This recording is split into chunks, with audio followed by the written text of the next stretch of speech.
Coming up on this Wednesday edition of Daybreak, a diver searching the sunken Sewol-ho ferry has died. As the search enters its fourth week, more than 30 people remain unaccounted for.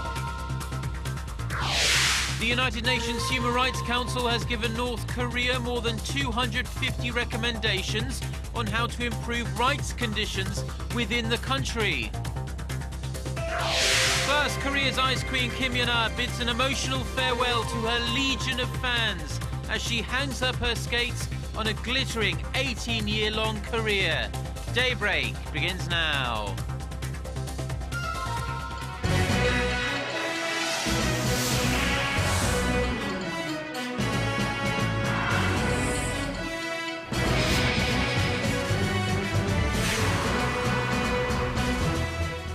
Hello and thanks for joining us. To our viewers around the world, it's 6 a.m. on Wednesday, May 7th here in Seoul. I'm Mark Broom and you're tuned in to Daybreak. Our top story this morning, there's been another sad twist to the Sewol-ho ferry disaster after a diver died while searching the sunken vessel for victims. The number of people still missing in the sinking stands at 34. 268 are confirmed dead. Connie Lee starts us off. Just before dawn, at around 6 a.m. on Tuesday, a civilian diver went into the rough waters around the Sewol-ho ferry. He was trying to install new guideline ropes to the 5th floor of the ship to help in the search for the dozens of bodies that remain unaccounted for. After about 5 minutes, though, at a depth of about 25 meters, the 53-year-old diver lost communication with fellow divers on the surface of the water, prompting his colleagues to go and rescue him. Only known by his surname E, the veteran diver was found unconscious, without his diving equipment on, and with his communication and air supply cords tangled. As he was found unconscious, officials used an automated external defibrillator and conducted CPR on him right away. The diver was transported by helicopter to the nearest hospital in Mokpo, but died soon after arriving. This is the first fatality among divers in the nearly 3 weeks of search and rescue operations. Officials are still trying to determine his exact cause of death. An X-ray of his chest showed no irregularities, but a scan showed that his skull was filled with air. After a brief delay, search and recovery operations were conducted throughout the day on Tuesday. Officials say divers have now searched all the main compartments of the ship at least once, but will revisit them again to look for more victims. Authorities also continue to investigate what caused the sinking of the ship, although improper stowage and overloading of cargo 3 times the safety limit are seen as the probable causes. So far, 19 people have been arrested in the investigation, including crew members and an executive of the ferry's operator, the Cheongjin Marine Company. The executive was arrested on charges of malpractice related to the company's finances. Connie Lee, Arirang News. Now, people here in Korea have just wrapped up a long holiday weekend that included festive occasions like Children's Day and Buddha's birthday. But instead of recharging at home or celebrating the holidays, many people chose to pay respects to the victims of the Sewol-ho ferry disaster at a group memorial altar set up in the city of Ansan, where most of the victims were from. Visitors from all around the country came with their friends and family. Since it opened 1 week ago, the Ansan Memorial Hall has received about 1.3 million visitors. Outside the mass memorial hall, about 10 parents of some of the youngest ferry passengers continued their silent protest for a 4th day on Tuesday. They held up signs expressing their discontent with the government over its handling of the tragedy. Many of the victims' families blame the government for the slow rescue process. Now, the nation's Buddhist temples chose not to celebrate Buddha's birthday on Tuesday, instead opting to spend the day grieving and reflecting over the Sewol-ho ferry tragedy. Our Connie Kim has this report. The colorful lanterns adorning Jogesa Temple welcomed thousands of people, including lawmakers, celebrities, and Buddhist leaders Tuesday who came to celebrate Buddha's 2,558th birthday. But the mood was subdued as the hour-long ceremony was dedicated to the victims of the Sewol-ho ferry tragedy. The most venerable Chaseng's message this year focused on condoling those affected by the sunken Sewol-ho ferry and urging people to cooperate and act with wisdom to create a safer society. Venerable Chaseng, the head of the Choge Order of Korean Buddhism, the largest Buddhist sect in the nation, called on everyone in attendance to spur change. Korea is in deep grief. The tragic accident of the Sewol-ho ferry was caused by a lack of responsibility among adults and an absence of common sense. I urge all leaders to serve and fully commit to serving society, and I myself will also join in. President Park Geun-hye gave a speech at the temple Tuesday, the first sitting president to ever do so. She expressed regret over the ferry tragedy and pledged to institute changes in society. 물욕에 눈이 어두워 마땅히 지켜야 할 안전 규정을 지키지 않았고 그런 불의를 묵인해준 무책임한 행동들이 결국은 살생의 업으로 돌아왔습니다. 부처님 말씀처럼 우리 사회 곳곳에 깊이 뿌리 박혀 있는 부조리와 적폐를 바로잡고 올바른 정의를 세워 나갈 수 있도록 국민 여러분께서 힘을 모아 주시기를 바랍니다. The people who came out to the Buddhist temple for the ceremony also had the tragic Sewol ferry disaster on their minds. As a mother of two children, one in elementary and the other in middle school, I came to pray that such a devastating accident never happens again to such young souls. The 20,000 Buddhist temples throughout South Korea conveyed similar messages on Buddha's birthday, expressing condolences for those that lost their lives in the ferry sinking and reflecting on how to prevent another tragedy from occurring. Connie Kim, Arirang News.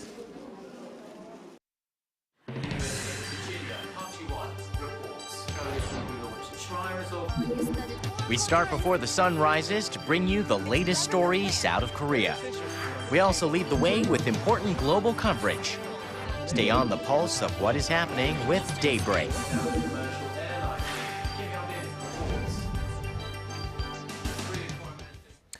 The United Nations Human Rights Council has given 268 recommendations to North Korea for its various human rights violations. The recommendations come from the UN Human Rights Council headquarters in Geneva. They came on Tuesday after a review of North Korea's human rights violations. With its prison camps and public executions, North Korea will now have to state which recommendations it will accept.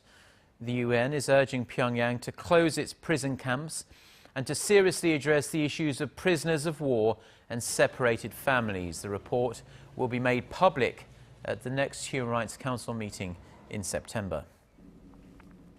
Now, if and when North Korea conducts a fourth nuclear test, South Korea's foreign minister will push for stronger international sanctions against the regime. Yoon Byung-se's remarks came during bilateral talks in New York City with his counterpart from the European Union, Catherine Ashton. Regarding speculation North Korea will conduct a mid-range missile launch or another nuclear test soon, Yoon said the possibility is high. In the event they do, the South Korean minister said the international community needs to come down hard on the regime by imposing an entirely new set of sanctions, separate from ones that already exist. President Park Geun-hye made headlines around the world this year when she said the unification of the two Koreas would be a bonanza. Recently released figures seem to back that up as well. If the North and South unify in 2030, a report by South Korea's Ministry of Unification estimates South Korea would need to invest around $27 billion annually over the following decade. But in the 10 years that follow that, the report estimates the annual financial benefits would surpass $56 billion. That's more than double the return. A unified Korea would also mean more employment, according to the report. As the report says, more than 1 million jobs would be created in the process. Japanese Prime Minister Shinzo Abe has again reiterated his wish to have more freedom to exercise the right to defend an ally under an armed attack. Addressing NATO leaders in Brussels on Tuesday, Abe said he wants to remove the country's self-imposed ban on collective self-defense. Under the current interpretation of the constitution imposed after the Second World War, Japan cannot settle international disputes with the use of force, even if it's attacked. Abe said a panel of security experts is currently looking into changing this, with the government expected to come up with a policy on global peacekeeping operations. The Prime Minister also expressed concern over China's latest military actions and its heavy defense spending. Back here in South Korea, and after the botched government response to the Sewol-ho ferry disaster, a great deal of criticism has been levelled at the harmful actions, or inaction, really, of the former government officials heading public organisations.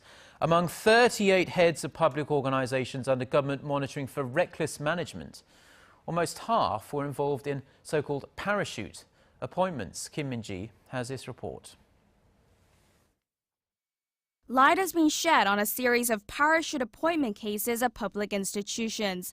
A new report has shown that former government officials that held top positions at public institutions got their jobs from cronyism and not really based on their qualifications. Among the 38 heads of public organizations under the party control of the government for reckless management, 18 were former government officials. Former officials of the Ministry of Trade, Industry and Energy now head public organizations such as the Korea Trade Insurance Corporation and the Korea Hydro and Nuclear Power. The heads of other public entities, including the Korea Exchange and the Korea Deposit Insurance Corporation, were from the Ministry of Strategy and Finance. A list of officials from other ministries, the Maritime, Culture, Transportation, Agriculture and Fisheries, also held top rankings at public organizations. In some cases, there were auditors of public organizations that were not even related to the job, while at others, former politicians held top-ranking positions. More than half of the standing auditors at these so-called reckless management public organizations were former government officials, while 31% of them were non-executive directors and 18% executive directors. The Korea Deposit Insurance Corporation had the highest ratio of such officials, followed by the Korea Gas Technology Corporation and Gangwon-Land Corporation. Experts say the normalization of public institutions should begin with the rooting out of these parachute appointments. Kim Min-ji, Arirang News. The Organisation for Economic Cooperation and Development has raised this year's growth projection for the Korean economy to 4%. That's up 0.2 percentage points from a forecast it made in November. The organisation says it expects Korea to post steady growth, with exports picking up thanks to free trade pacts with major economies like the US and the European Union. For 2015, the OECD projects the Korean economy to grow by 4.2%. This year's outlook for the global economy went the other direction, down 0.2 percentage points to 3.4%.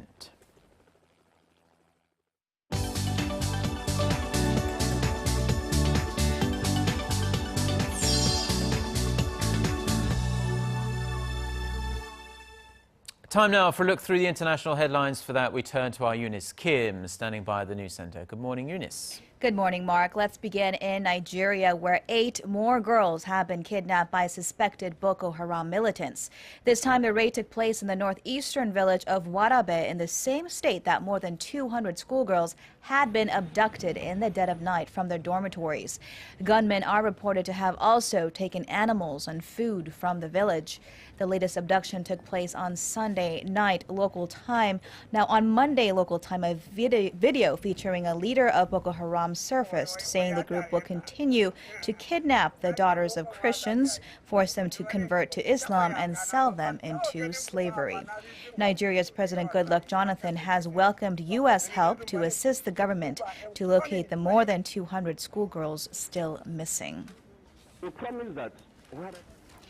Russia's Foreign Minister Sergei Lavrov has ruled out new talks in Geneva, citing the April accord reached amongst Russia, Ukraine, the EU, and the U.S. that has yet to be implemented by pro-Russian groups on the ground.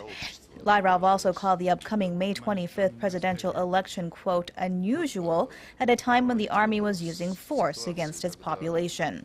Ukraine's Interior Ministry says 30 pro-Russian insurgents and 4 government troops were killed Monday local time as Kiev tried to retake the city of Sloviansk. UN Secretary General Ban Ki-moon says South Sudan's rebel chief has agreed to attend peace talks to end the months-long conflict that has killed thousands and displaced more than 1 million people. The talks would take place in Addis Ababa, Ethiopia on Friday, though it is unclear whether South Sudanese President Salva Kiir would attend. The UN leader arrived in South Sudan Tuesday to call on the feuding leaders to find a political solution, his visit following U.S. Secretary of State John Kerry's last week, during which he warned of consequences if the two sides do not commit to peace talks. The two sides have continued to fight despite a ceasefire agreement signed in January. A new study has found that parts of East Antarctica, once considered more stable than the West Antarctic sheet, could begin an irreversible melting trend and raise the world's sea levels to dangerous levels within the century. The findings comes from scientists at the Potsdam Institute for Climate Research in Germany, who said that the vast ice sheets hold enough water to raise sea levels by 53 meters. The study has been published in the Journal of Nature Climate Change.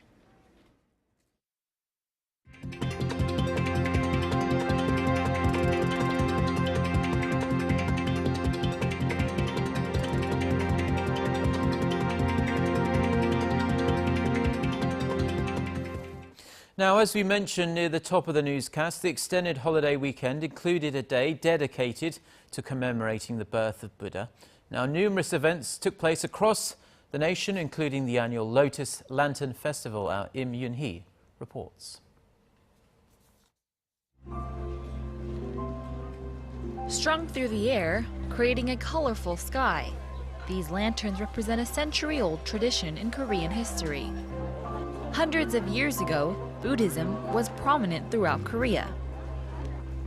In fact, it was once considered the most dominant religious and cultural influence in the country.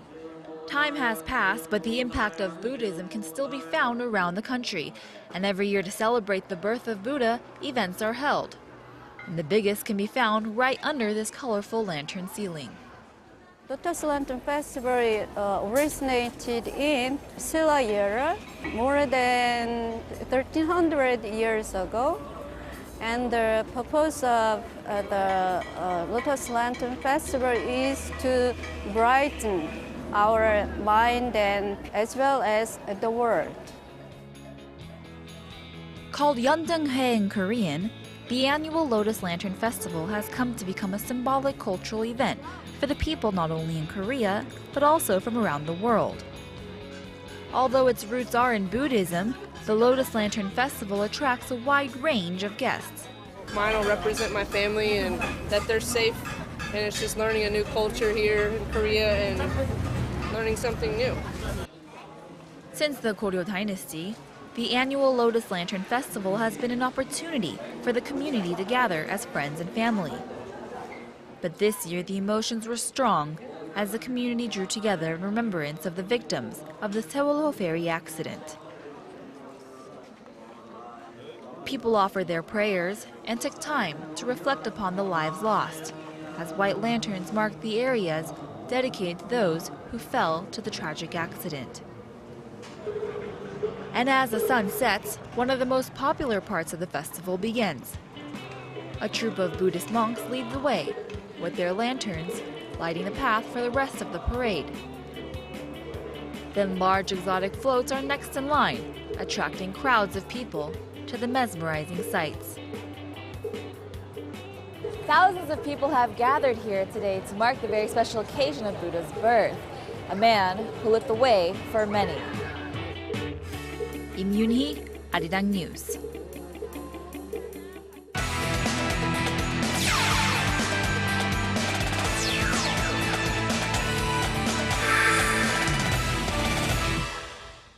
And good morning to you all. Now, over the long holiday weekend, many Koreans also took time to thank a living legend. Now, they packed an ice rink to bid farewell to Kim Yeon-ah, the figure skating sensation that left a lasting mark in the history books and a lasting impression in the minds of sports fans. Our Song Ji-sun brings us the scene of Queen Yeon-ah's last official performance on ice. 17 years of competition on ice. Olympic and world champion Kim Yeon-ah has been waiting for this moment for a very, very long time to close her chapter as a competitive skater. And for her last gala, she transformed into a princess who can't sleep, taking the ice with the opera Turandot, one that she always wanted to skate to. From her signature Yeon-ah camel spin to triple jumps, her skating is flawless like it always has been.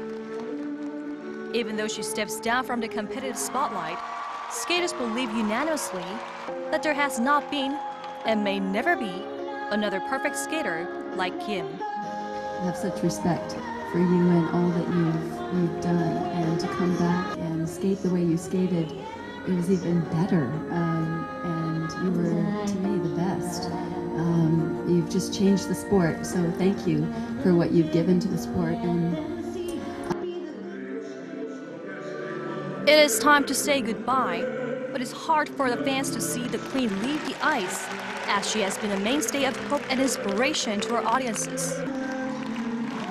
Kim, who already donated to UNICEF for the Sewol-ho ferry victims, spared a minute of silence before the start of the show. Her performance is a great consolation to the nation, especially at a time when it's in sorrow and like now. I wish her all the best for her future. The figure skater who always stood on the podium in every competition she entered in now has a future entirely open to herself, in which she said figure skating will always be some part of. Even after the Olympics, I trained as usual to give the best in this ice show for my fans. As for the future, I will take things slow, take some rest, as it's really over now.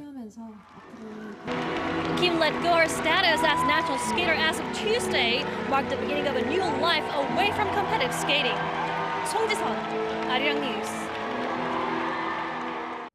And now moving over to the upcoming Incheon Asian Games, where after just 3 years, the constructions for the main stadium have been complete. With many considering it the new landmark of Incheon, the main Incheon Games Stadium will be revealed for the first time in a ceremony today to mark the completion of the construction. And the huge stadium is over 110,000 square meters with 5 floors and will seat 62,818 spectators. With the Incheon Asian Games coming up in September, organizers believe it will be a grand event, with the opening and closing ceremony set to take place in the venue as well. And now shifting over to golf, where despite not being able to win a single LPGA title this season, Park In-bi was still able to hold on to her #1 ranking for the 56th straight week. While Stacey Lewis is right behind her in the latest ranking at #2 with her recent victory at the North Texas LPGA Shootout, Park still has some breathing room in the latest ranking points. But it seems like there's a flaw in her putting that her fiancé/coach noticed during the past few weeks, as he stated that her head-toe moves while she's putting. While she's been known for her putting skills, she has been struggling as of late, and she plans to work on her putting in hopes to win her first LPGA title this season. And now over to some Tuesday's KBO action. The Lotte Giants were able to beat the Doosan Bears in a slugfest 19-10, with the NC Dinos beating the Nexen Heroes 6-3, and the Samsung Lions beat the SK Wyverns 8-4. Meanwhile, let's take a look at the two struggling teams square off as the LG Twins took on the Hanwha Eagles. Of course, going into the game here, we go over to the first inning of the game. Kim Tae-gyun singles to left center, but an error by the left fielder here scores Chung Gun-woo, and the Hanwha Eagles take an early 1-0 lead. Second inning, Lee Byung-gyu with an infield single here, but a costly error here as the E6 scores the other Lee Byung-gyu, and it's 1-1. Bottom of the 8th inning, Hanwha up 4-1. Lee Byung-gyu singles to center field. That's his 2000th career base hit, and the quickest to 2000 in the KBO. But now the next batter here, Lee Jin-young, he's got a single to right field. That's an RBI single, and it's 4-2. Next play, Park Yong-taek at bat. He's got a single to center field. Two-man scores, and we're tied 4-4. Let's shift over to the bottom of the 9th inning. Bases loaded, and it's the other Lee Byung-gyu, number 7, singles to right. That's the game winner. The LG Twins win it 5-4. And now finishing things off with some AFC Champions League round of 16 match as the Pohang Steelers and the Jeonbuk Hyundai Motors squared off on Tuesday. And the Pohang Steelers continue their dominance over the Jeonbuk Hyundai Motors, taking the first leg at away 2-1 as they get closer to advancing to the round of 8. And with that said, that's going to wrap it up for me. This has been SJ. Have a great rest of the day and see you guys again for your sports needs.